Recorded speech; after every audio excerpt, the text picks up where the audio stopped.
لە 2019ەوە کارت گەڕاوەتەوە بۆ کۆمیسیۆن بەڵام بەداخەوە تا ئێستا ماوە وەجبەیە کارت تازەش گەڕاوەتەوە تقریبا 1000 قسوورە ئێستا 2000 کارت لە بنکەی کۆمیسیۆنە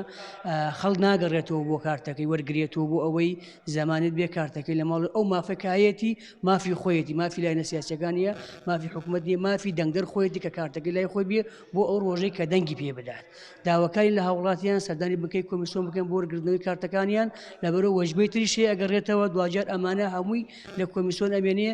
کاتی کەمشی ئەمێنێ بۆ گەڕانەوەی کارتەکانیان بۆیە داواکارین هەموو خەڵکی دەنگدەری کفری لە سنوورەکان سەردانی بنکەی کۆمیسیۆن بکەن لە بنای قایم مقامێت بۆ وەرگرتنەوەی کارتەکانیان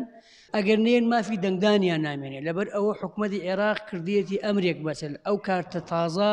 کە وێنەکەی لەسرە بەسمەی لەسرە بەو کارتە مافی دەنگدانیەیە ئەگەر ئەو کارتی وەرنەگرێ ئەو مافی کە هەیەی دەفەوتێت